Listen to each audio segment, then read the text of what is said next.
A letter to God. The house, the only one in the entire valley, sat on the crest of a low hill. From this height, one could see the river and the field of ripe corn dotted with the flowers that always promised a good harvest. The only thing the earth needed was a downpour, or at least a shower. Throughout the morning, Lancho, who knew his fields intimately, had done nothing else but see the sky towards the northeast. Now we are really going to get some water, woman. The woman who was preparing supper replied. Yes, God willing.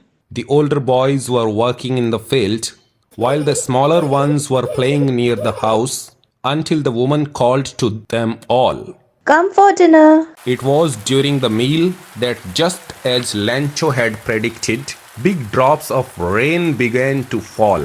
In the northeast, huge mountains of clouds could be seen approaching. The air was fresh and sweet. The man went out for no other reason than to have the pleasure of feeling the rain on his body. And when he returned, he exclaimed, These are not raindrops falling from the sky. They are new kinds. The big drops are 10-cent pieces, and the little ones are fives. With a satisfied expression, he regarded the field of ripe corn with its flowers draped in the curtain of rain. But suddenly a strong wind began to blow, and along with the rain, very large hailstones began to fall. These truly did resemble new silver coins. The boys, exposing themselves to the rain, ran out to collect the frozen pearls. It's really getting bad now. Exclaimed the man.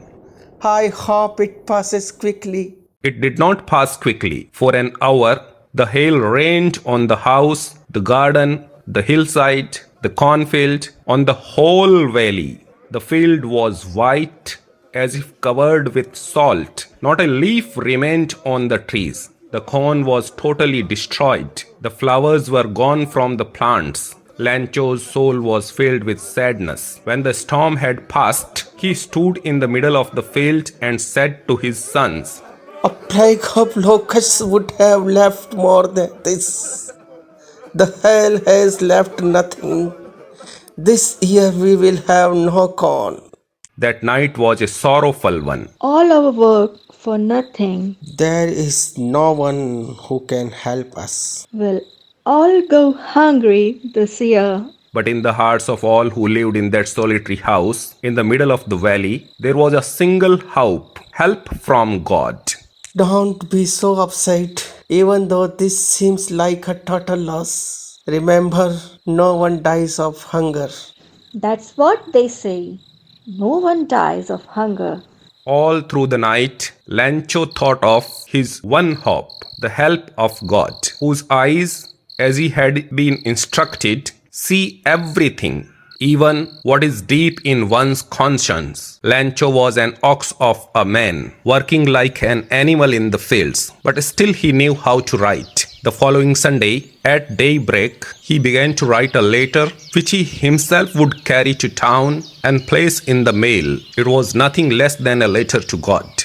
God, if you don't help me, my family and I will go hungry this year. I need 100 pesos in order to sow my field again and to live until the crop comes because the hailstorm.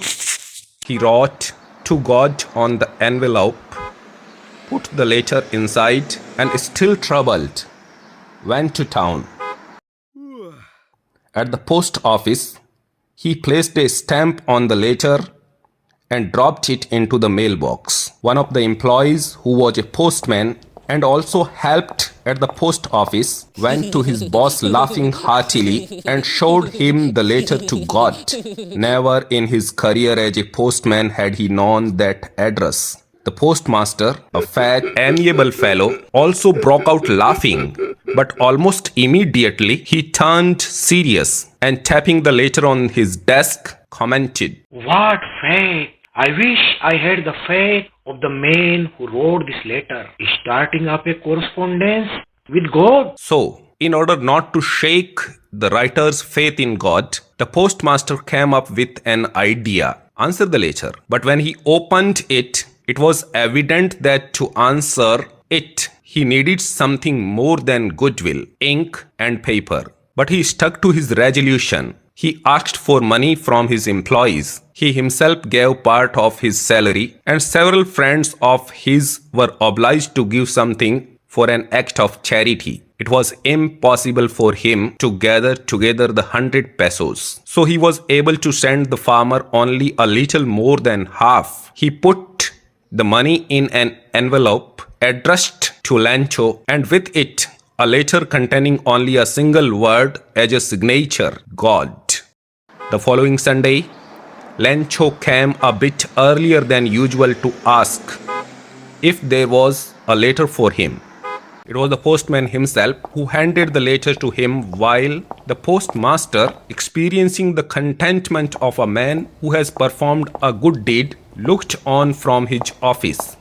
Lancho showed not the slightest surprise on seeing the money.